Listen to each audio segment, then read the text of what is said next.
Narendra Kumar, corporate trader, motivational speaker, सभी SSI tube के दर्शकों को तहे दिल से नमस्कार करता हूं। आज हम लोग बात करेंगे कोरोना टाइम की वजह से जो आप स्ट्रेस में हैं, अपने स्ट्रेस से कैसे रोकथाम कर सकते हैं। खास करके जो व्यापारी भाई बंधु हैं, वो लोग को ज़्यादा स्ट्रेस में रहते हैं अपने बिजनेस को लेकर। तो स्ट्रेस को एक्चुअली आप देखेंगे ना, तो फिजिक्स में एक देखे होंगे, स्ट्रेस इक्वल टू एक फार्मूला होता है pressure divided by resistance. Pressure को आप चेंज नहीं कर सकते हो, क्योंकि ये प्रेशर आपका बियॉन्ड योर कैपेसिटी है।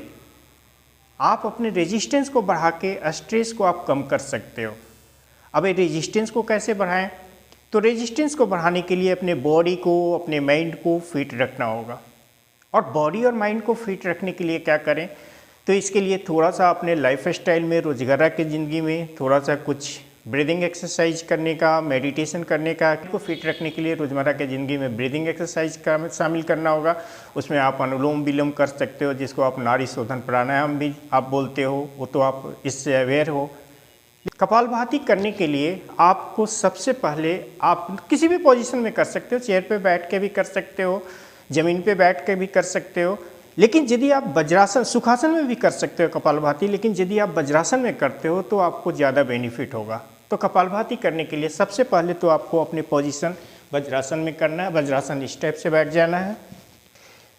उसके बाद दोनों हाथों को घुटने पे रखना है, हथेली को आसमान की ओर रखना है और रीढ़ की हड्डी को सीधा रखना है। शुरू में कंधे को ढीला छोड़ देना है और आँख को बंद कर लेना है, क्योंकि यदि आपकी आँख खुला रहेगा तो आप एनर्जी को फील नहीं कर सकते हो अपने शरीर में।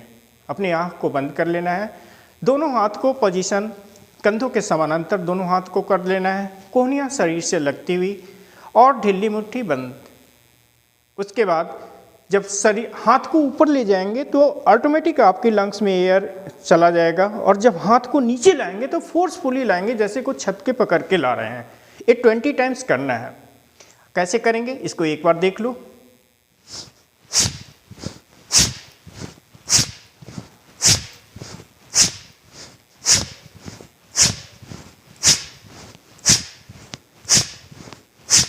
जब 20 टाइम्स कंप्लीट हो जाए, दोनों हाथों को घुटने पे रखेंगे,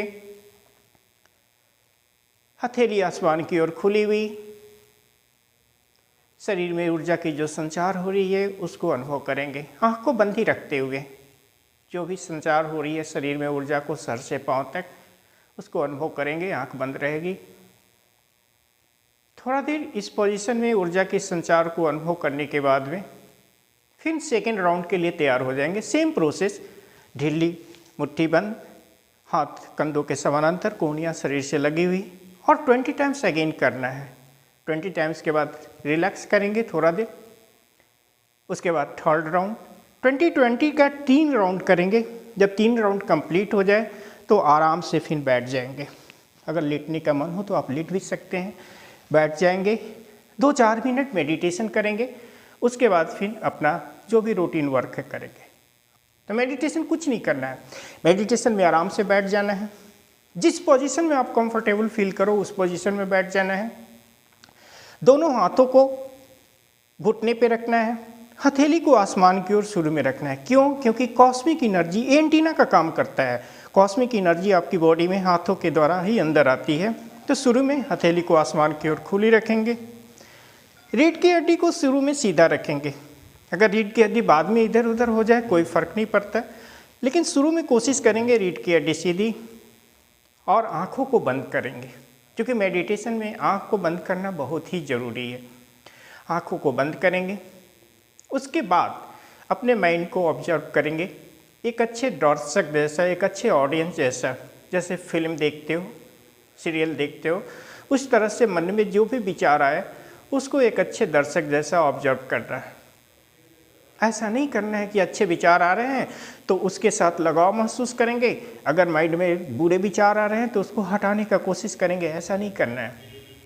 जनरली लोग यहाँ पे गलती कर बैठते हैं कि जब कभी भी मेडिटेशन करने बैठते हैं, उनके माइंड में यदि गलत बात आती है, नेगेटिव थॉट्स आते हैं, तो सोचते हैं कि साहब मैं तो मेडिटेशन कर रहा हूँ, ये गलत बात क्यों आ रही है, उसको हटाने का कोशिश करते हैं। यहाँ पे गलती हो जाती है, क्योंकि ये कुदरत की एक कानून है, लॉ ऑफ नेचर है। मालूम है लॉ ऑफ नेचर क्या है? Whatever you resist, it will persist. किसी चीज़ से आप जितना पीछा छुड़ाने का कोशिश करोगे उतना ही वो आपको पीछा करेगा। तो नेगेटिव थॉट्स को आप हटाने को कोशिश करोगे उतना ही वो पीछा करेगा। कुछ नहीं करना है, देखते रहना है एक अच्छे ऑडियंस जैसा, थोड़ा देर के बाद वो गायब हो जाएगा। और जब शुरू में आप मेडिटेशन करने बैठोगे ना, 2 4 5 दिन देखोगे गलत बात ही बैठने के साथ जैसे ही आंख बंद करोगे गलत बात ही आना शुरू हो जाएगा माइंड में। कोई बात नहीं है, एक अच्छे ऑडियंस जैसा चुपचाप देखते रहो। 5वां 6ठा दिन जब बैठोगे, बैठने के साथ ही आपकी माइंड ब्लैंक हो जाएगा। ये स्टेज को मेडिटेशन बोलते हैं। आप जब 2 4 5 6 मिनट ही मेडिटेशन करोगे ना तो आपका लाइफ सुधरने लगता है। मेडिटेशन का मतलब इनफैक्ट होती है बाथ ऑफ द माइंड, मन का स्नान। जैसे शरीर के लिए लोग साबुन पानी लगा के नहाते हैं ना, मेडिटेशन भी आपका मन का स्नान उसी तरह से है। आप जब मेडिटेशन करोगे ना तो रोज़मर्रा की ज़िंदगी में मन में जो भी नेगेटिविटी, जो भी गंदगी भरते जाएगा वो कचरा सब साफ होते जाएगा। फिर अगले दिन आप बिल्कुल फ्रेश महसूस करोगे। वो गंदगी चूँकि आपने साफ कर दिया तो बिल्कुल फ्रेश महसूस करेंगे। तो आप ब्रीदिंग एक्सरसाइज, मेडिटेशन, इसको आप रोज़मर्रा की ज़िंदगी में शामिल करके अपनी शारीरिक और मानसिक शक्ति को आप बढ़ा सकते हो, अपने रेजिस्टेंस पावर को आप बूस्टअप कर सकते हो। वो आप सबसे आग्रह करूंगा कि एसएसआई ट्यूब को प्यार बरकरार रखिए, देखते रहिए।